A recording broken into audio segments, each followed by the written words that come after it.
Have you ever wondered what it truly means to be fluent in English? Is it just about memorizing endless vocabulary lists? Or is there something deeper hidden in the way people actually speak? In this masterclass episode, we're about to uncover the answer through over 200 real life conversations, each designed to reveal the rhythm, tone, and secret patterns of natural English. From casual chats with friends to challenging workplace discussions, every scenario holds a clue. Stay with me. What you're about to discover may completely change the way you think about learning and using English every day.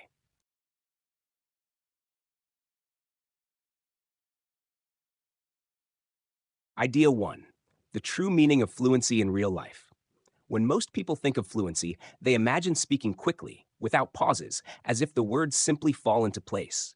But fluency is not speed. It is not about racing through sentences or trying to impress with complicated vocabulary. True fluency is about confidence, connection, and control. It is the ability to walk into any situation, whether it is greeting a friend on the street, ordering at a cafe, meeting a new colleague, or resolving a misunderstanding, and handle it with ease. That is what this lesson is all about, moving beyond memorized lists into living, breathing English. Think about it for a moment. How many times have you studied phrases in a textbook only to freeze when someone actually speaks to you? How often have you remembered the grammar rule but struggled to find the right words in the middle of a conversation? This is where fluency becomes more than knowledge, it becomes skill. And like any skill, it is built through practice, exposure, and repetition in real contexts. That is why in this episode, we will explore over 200 real life conversations. Each dialogue is more than just words, it is a window into how English works in the real world. Consider greetings, for example. In a textbook, you might learn, "Hello, how are you?" But native speakers have dozens of ways to say hello, depending on the tone, the mood, and the situation. A friend might exclaim, "Fancy running into you here," while a colleague could say, "Good morning, how's everything on your end?" Each phrase carries a slightly different feeling: warmth, surprise, professionalism, or casual ease. By hearing and practicing these natural alternatives, you begin to understand not only what to say, but how to say it so that it feels authentic. Fluency also means balance. In any good conversation, you share about yourself, but you also show interest in the other person. That's why phrases like, "I've been keeping busy, but all is well. How's everything on your end?" are so powerful. They are short, natural, and structured to create connection. A quick update, a kind compliment, and then an open invitation for the other person to talk. This rhythm is what turns language into communication. And here's the secret. You don't need to memorize all 200 conversations.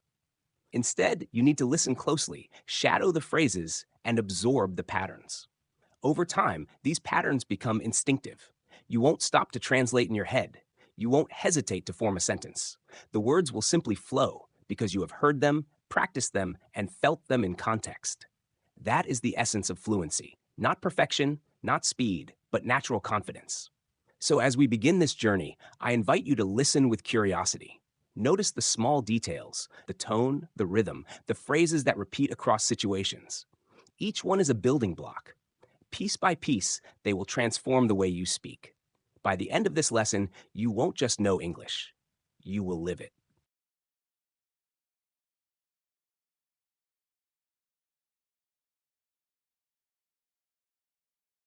Idea 2.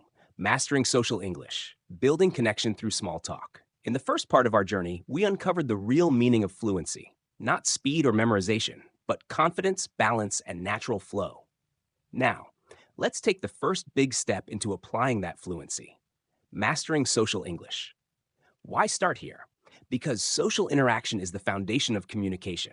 It is the bridge that connects strangers, builds friendships, and establishes trust in professional relationships. If you can navigate small talk with warmth and authenticity, you will feel at ease in almost any English-speaking environment. Think of the last time you met someone unexpectedly. Maybe it was an old friend, maybe a colleague, or even a new acquaintance. The first words you use set the entire tone for that interaction. Instead of the plain and predictable, "Hi, how are you?" imagine greeting a friend with, "Well, hello there, fancy running into you here."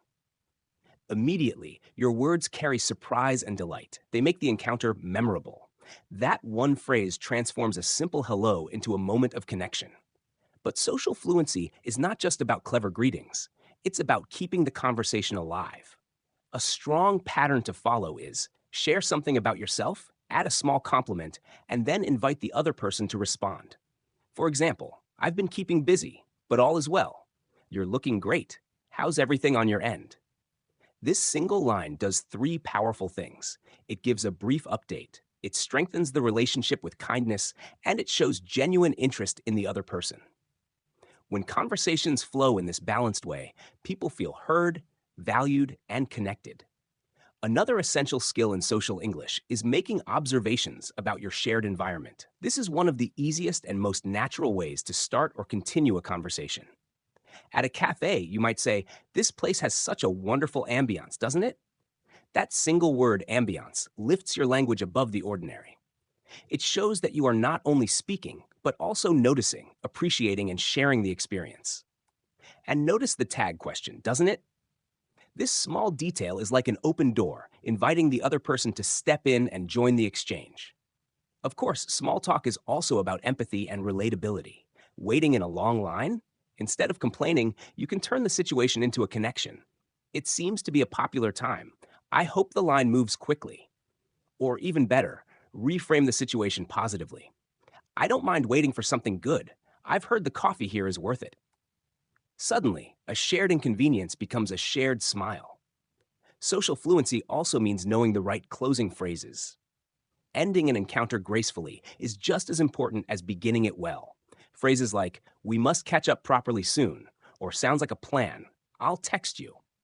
"Great seeing you" signal that you value the relationship and want it to continue.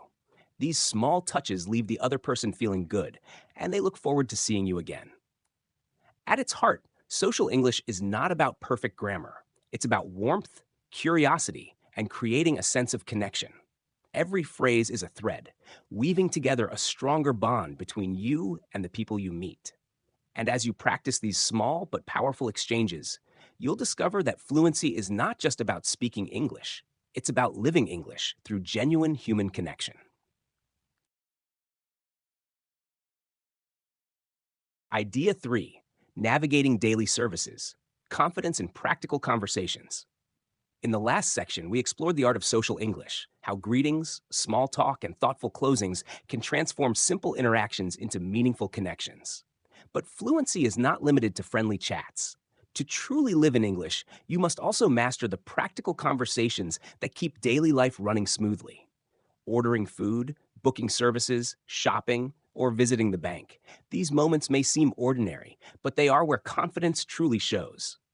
Imagine the difference between hesitating in line, struggling to find the right words, and calmly expressing your needs with clarity and politeness. That is the power of fluency in action. Take the cafe or restaurant, for instance. Many learners freeze when the waiter approaches, but with the right phrases, you can handle the situation smoothly. Instead of bluntly saying, "I want salmon," a polished choice is, "I'll have the grilled salmon, please." This simple adjustment makes your English sound more natural and respectful. If you're not ready to order, don't panic. Just say, "Could you give us a moment longer to decide, please?" That one polite request buys you time while showing confidence. And when a problem arises, as it sometimes does, fluency allows you to handle it gracefully. "I'm terribly sorry to bother you, but my soup seems to be cold. Would it be possible to have it warmed up?" Notice the balance: apology, explanation, and solution, all wrapped in kindness. Shopping is another everyday test of fluency. How do you politely refuse help when you just want to browse? A natural phrase is, "I'm just browsing for now. Thank you." Short, simple, and polite. When you do need assistance, clarity is key. "Excuse me, I'm looking for a black leather jacket. Do you have any in stock?" With one direct sentence, you state exactly what you want while sounding confident. Even practical details. "Do you happen to have this in a medium?" Or "Is this machine washable?" show that you can handle the little tasks of life without hesitation. Banking and post office interactions may feel intimidating, but again, fluency transforms them into routine. Instead of fumbling for words, you can calmly state, "I'd like to open a new savings account, please." What documents do I need? Or, in a stressful moment like losing your card, a clear sentence such as, I need to report my debit card as lost and order a replacement, shows authority over the situation. At the post office, phrases like, I need to send this package to Canada. What are my shipping options? Or, could I get tracking on this parcel, please? Turn what might have been a nerve wracking exchange into a professional and confident transaction. The secret in all these situations lies in tone and politeness. Words like could you, would it be possible, and I'd like soften your requests and make them more professional. By mastering these structures, you show not only language ability, but also cultural awareness. People respond more positively, and you walk away with exactly what you need, without stress, without hesitation. So as you practice fluency, remember this. Real confidence is built in the ordinary. Every order at a cafe, every visit to the store, every simple transaction is a chance to strengthen your skills. When you can handle daily services with ease, you are no longer just a learner of English. You are living English as part of your everyday world.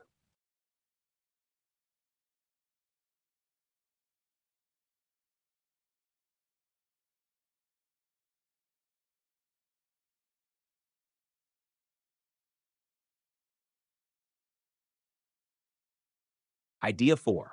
Professional English. Communicating with clarity and impact. After mastering the everyday services that keep life moving, the next challenge for fluency lies in the workplace. Ordering coffee or returning a sweater requires confidence, yes, but professional English demands something more.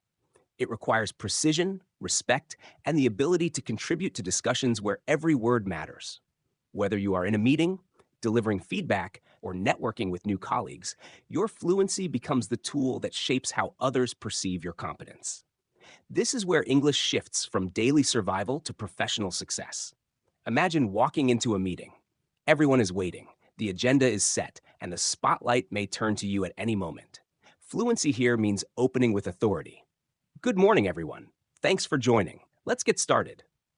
Clear, concise, and professional.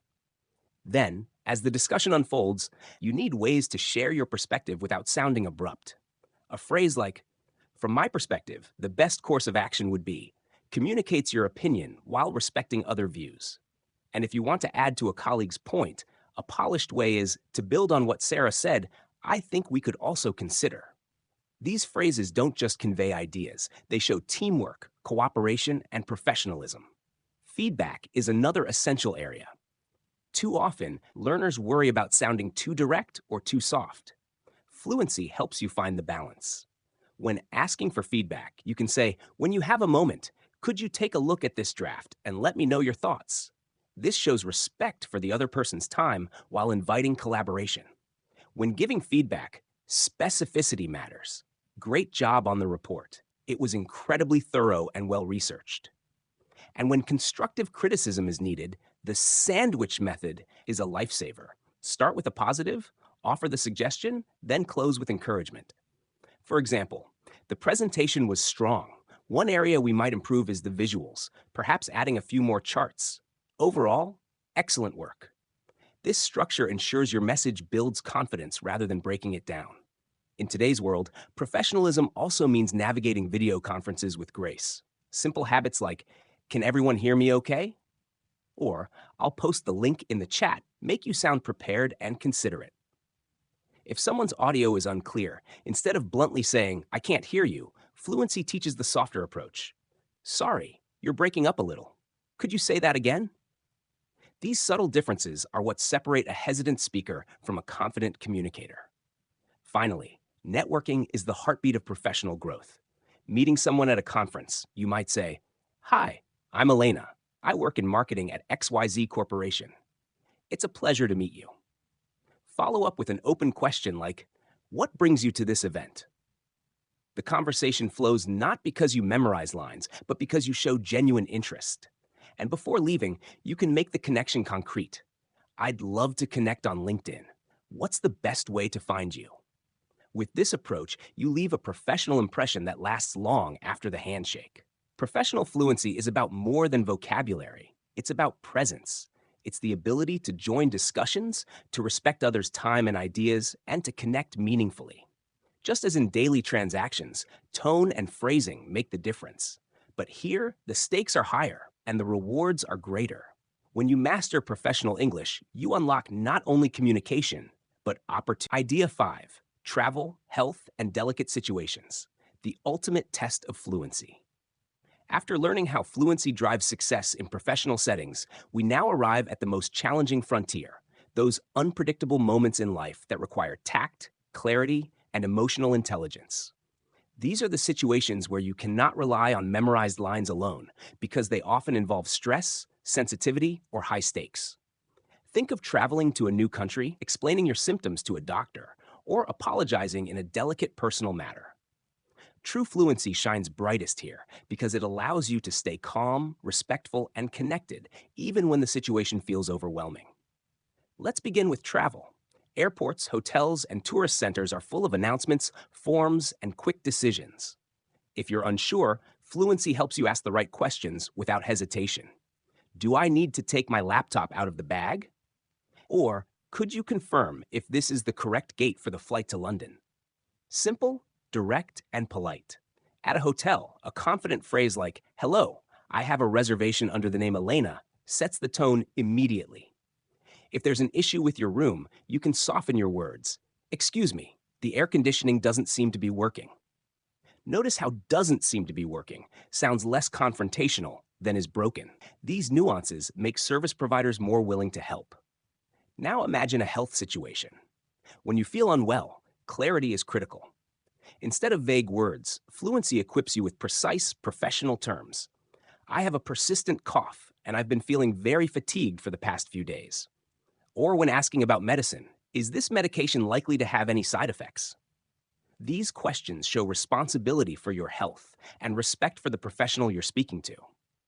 And before leaving the clinic, a smart step is to confirm, "Do I need a follow-up appointment?" Each of these phrases reduces uncertainty and ensures you walk away with the care you need.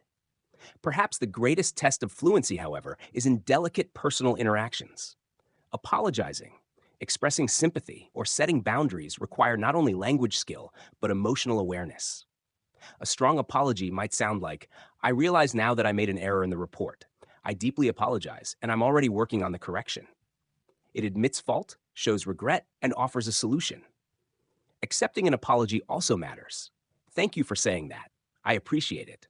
Apology accepted." In moments of loss or sadness, words carry even more weight. Saying, "I am so sorry for your loss. My thoughts are with you during this difficult time," is simple but deeply respectful. Even disagreements or refusals can be done with grace. Instead of bluntly saying no, fluency teaches you to soften. "I'd love to help, but I'm completely swamped with my own deadline right now. I'm sorry." Or in setting personal boundaries, "I really value our friendship, but I'm not comfortable discussing that topic." These statements protect your needs while preserving relationships. At this final stage, fluency is no longer about words. It is about empathy. It is the ability to remain calm, polite, and thoughtful in the moments that matter most. Whether you are navigating airports, sitting in a doctor's office, or